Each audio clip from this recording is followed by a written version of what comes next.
आता कराड सांगलीला उपचारासाठी जाण्याची गरज नाही. हे सर्व मिळणार एकाच छताखाली धन्वंतरी मल्टी स्पेशालिटी हॉस्पिटल खरसुंडीमध्ये. 25 वर्षे विश्वासपूर्ण सेवेचे एकमेव ठिकाण. हॉस्पिटलमध्ये उपलब्ध सुविधा, अद्ययावत ऑपरेशन थिएटर, प्रसूती कक्ष, नॉर्मल डिलिव्हरी, ECG सेंटर, स्त्रीरोग चिकित्सा उपचार, फॅमिली प्लॅनिंग ऑपरेशन, वंध्यत्व उपचार व मार्गदर्शन, डिजिटल एक्स-रे, रक्तातील साखर तपासणी मशीन, लहान मुलांचे लसीकरण, नेब्युलायझर मशीन, मेडिकल व ॲम्ब्युलन्सची सोय, पॅथॉलॉजी लॅबोरेटरी सोय, स्पेशालिस्ट डॉक्टर्स, अनुभवी नर्स, ब्रदर्स व स्टाफ. आमचा पत्ता खरसुंडी, भिवघाट रोड, खरसुंडी.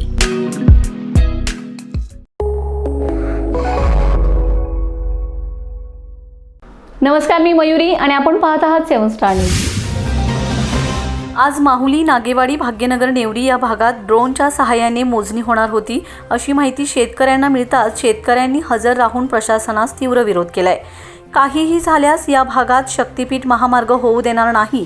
प्रशासनाच्या मार्फत मोजणीचा घाट घातला जातोय, तो थांबवावा, अन्यथा अजून शेतकरी संतप्त होऊन मोठा उद्रेक होईल. आज याचे नागेवाडीत जोरदार वादावादीत रूपांतर दिसून आले. या गावातील शेतकरी जोरदार आक्रमक झाल्याचं चित्र दिसून आले. गावातून शक्तीपीठचा जो घाट घातलेला आहे त्या ठिकाणी आज प्राथमिक ड्रोन सर्वेक्षण चाचणी होणार होती. त्या चाचणीला नागेवाडी आणि शेतकऱ्यांनी अत्यंत कडाडून विरोध केलेला आहे. या ठिकाणी प्रशासनाच्या वतीनं पालक म्हणून प्रांताधिकारी आलेले आहेत, विटा तहसीलदार आलेले आहेत, विटा पोलीस प्रशासनाचे PI साहेब आलेले आहेत, सर्व अधिकाऱ्यांनी आदर सन्मान करतो. परंतु आमच्या जमिनी जात आहेत, आमच्या काळ्या आईच्या नरडीला या ठिकाणी धक्का लागतोय. त्यामुळे आमच्या अस्तित्वाची लढाई या ठिकाणी आम्ही लढतोय. आम्ही पोलीस प्रशासनाला, महसूल प्रशासनाला आणि सर्व शासनाला विनंती करतोय, या ठिकाणी आज जे काय तुमचं नियोजित या ठिकाणी मोजणी संदर्भात जे आयोजन होतं ते आपण तात्काळ रद्द करावं. एका बाजूला समांतर रस्ता असताना पुन्हा तुम्ही हा रस्ता काढून काय तुम्ही साध्य करणार आहे? या रस्त्यामुळं महापुरामध्ये किड्यामुंगीसारखी प्रांतसाहेब माणसं मारणार आहेत, PI साहेब. त्या सगळ्या भावनेचा विचार करा. 2013 हायवे ॲक्टनुसार आम्हाला अधिसूचना आमच्यापर्यंत आलेली नाही आणि अशा सगळ्या गोंधळाच्या अवस्थेमध्ये जर तुम्ही आमच्या मानगोडीवरती जर शक्तीपीठ लागला असला तर इथला शेतकरी आक्रमक आहे. या ठिकाणी आज संध्याकाळपर्यंत एकही पाण्याचा घोट न घेता या ठिकाणी आम्ही बसण्याची तयारी ठेवलेली आहे, बरोबर का? त्यामुळं जेलमध्ये जाण्याची तयारी आहे, प्रसंगी आमचं रक्त सांडायची तयारी आहे. आज जे काही तुम्ही सुरुवातीला म्हणता या ठिकाणी आम्ही ड्रोन करू, परंतु ड्रोन ही मोजणीची पूर्वतयारी आहे. त्यामुळं सज्जन निष्क्रिय आणि दुर्जन सक्रिय जर झाला तर काय अवस्था होते हे आंदोलन तर तुम्हाला दिसेल. त्यामुळे भूमिका घ्यायला आम्हाला लावू नका. आम्ही अत्यंत चांगल्या पद्धतीने सांगतोय की या ठिकाणी ड्रोन सर्वे थांबवावा, अन्यथा जी काही पुढची भूमिका होईल, जे काही नुकसान शासनाचं होईल त्याला जबाबदार राहावा. आम्ही सगळीजण जेलमध्ये जायला तयार आहे. धन्यवाद. जिल्ह्यातला आमदार असेल, खासदार असेल, जिल्हा परिषद सदस्य असेल, ग्रामपंचायतीत अनेक सदस्य आहेत, सरपंच आहेत, यांना तुम्ही विचारलं का? मग लोकशाही फक्त नुसती कागदावरच आहे का? हा रस्ता कुणासाठी, कशासाठी? एका बाजूला समृद्धी महामार्ग ओस पडलाय आणि त्यामुळं आम्ही हा रस्ता जर आमच्या गोगावपासून पुढे जर गेला तर माणसं आम्हाला मासं जसं पकडतात जाळ्यात तशा पद्धतीने मेलेली माणसं गोळा करावी लागतील. इतका मोठा महापूर येईल, अशा अनेक प्रश्न आहेत. पर्यावरणामुळं एका बाजूला झाडाचा इतका ऱ्हास होणार आहे, ती झाडं तुटणार आहेत, ती झाडं तुम्ही कशी लावणार? त्याचबरोबर सागरेश्वरसारखं अभयारण्य तुटणार आहे. अशा अनेक गोष्टी आहेत आणि हे कायद्यात कुठलंही नाही. 2013चा हायवे ॲक्ट काय सांगतो त्याचा अभ्यास पोलीस प्रशासनाने करावा. आम्हाला कोणत्याही पद्धतीची नोटीस नाही. आणि आज तुम्ही आमच्या शेतामध्ये आलाच कसं? आमच्या शेतावरती, आमच्या सातबाऱ्यावरती आमचं नाव आहे, मग आमच्या जमिनी हक्क आमचा. अशा भूमिका आहेत.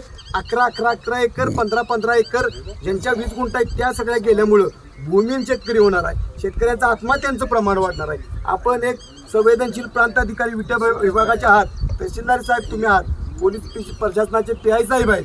त्यामुळे लोकभवनाचा उद्रेक तुम्ही कळवावा, अन्यथा आंदोलन आतापर्यंत 1 महिना सातत्यानं साहेब करतोय. तुम्ही या ठिकाणी आत्ता आलाय, तुमचं खरं तर सर्व संघर्ष समितीच्या वतीने आभार मानतो. परंतु या ठिकाणी हा जो काही घाट घातलाय मोजणीचा तो या ठिकाणी थांबवावा, अन्यथा सांगली जिल्ह्याला क्रांतीचे नाना पाटलांची, भगतसिंगांची परंपरा आहे, आंदोलन अधिक तीव्र या ठिकाणी होईल.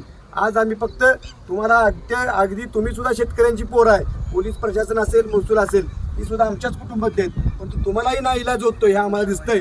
परंतु आमचं आंदोलन कोणालाही शत्रुत्व घेण्यासाठी नाही, आमची काळ्याही वाचवण्यासाठी आहे. त्यामुळं आम्हाला ज्या ज्या काही भूमिका घ्याव्या लागतील, प्रसंगी आमच्या रक्ताचा शेवटचा थेंब जर इथं पडला तरी आम्ही आमच्या काळ्या आईसाठी त्या ठिकाणी मागं पडणार नाही. बरोबर का? त्यामुळे अशी भूमिका आहे. इथं शेतकरी कोणताही स्टेजवर बोलू शकत नसतो. त्या पद्धतीनं शेतकऱ्यांची भूमिका घेऊन इथली सगळी शेतकऱ्यांची पोरं शेतकरी पुत्र म्हणून पुढे आलेले आहेत. आंदोलन हे महाराष्ट्रात एक वेगळ्या पद्धतीचं आयडॉल ठरेल. पालकमंत्र्यांनी सांगितलं शक्तीपीठच्या बाबतीत समझोता करू, पण पालकमंत्री कुठल्याही शेतकऱ्याला भेटायला आले का? अजिबात आलेले नाहीत. हा कोणत्याही पक्षाविरुद्ध, कोणत्याही नेत्याविरुद्ध किंवा कोणत्याही अधिकाऱ्यांच्या विरुद्ध आमचा हक्कच नाही. परंतु जे काय तुमचं चाललंय सातत्यानं आम्ही 1 महिना झालं सांगतोय, पण आजच आम्ही त्या आंदोलनाला आलो का? 1 महिना विट्यात ती सभा घेतली. 1 महिन्यात नेवरी नागेवाडीपासून गोगावपर्यंत चालत गेलो. पायाला आमच्या फोड आलं. बायकाने आम्हाला ताटं घेऊन ओवळलं. मग शक्तीपीठ करावं म्हणून कुणी बायकाने ओवळलं का? ह्या सगळ्या भावना तुम्ही सांगा. अशा सगळ्या भावना आहेत. पालकमंत्र्यांनी शक्तीपीठ महामार्गावरती एक संवाद दौरा करावा, मग त्यांना ही सगळी भूमिका कळेल. अगोदरच शासनावरती 9 लाख कोटीचं कर्ज आहे आणि आता जर तुम्ही 1.5 लाख कोटी रुपये कर्ज वाढवणार असेल तर आम्हाला आमच्या पैशाची काळजी आहे, आम्हाला आमच्या सरकारची काळजी आहे. म्हणून आम्ही सरकारच्या बाजूने सुद्धा आंदोलन करतोय. परिसरातला नागेवाडी कारखाना आहे, सोनेरा आहे, क्रांती आहे, अनेक कारखाने झालेत. या ठिकाणी 25-30 हजार एकर जमीन आमच्या परिसरात जाण्यानंतर परिसरातले 2 साखर कारखाने बंद पडू शकतात. कारखान्याला ऊस कमी आल्यामुळं इथली रोजंदारी सुद्धा कमी होऊ शकते. असे सगळे परिणाम आहेत. त्यामुळे शक्तीपीठ हा काय फक्त जमिनीपुरता मर्यादित नाही, तो आमच्या अस्तित्वाचा प्रश्न आहे. महापुरामुळं मरणारी लोक बघा, पोलीस प्रशासन आणि महसूल प्रशासन आणि सगळं प्रशासन कमी पडेल या ठिकाणी मदत करायला. असा सगळा अभ्यास आहे. आम्ही गेले 1 महिना झालं. महेश पवार, 7 स्टार न्यूज, विटा.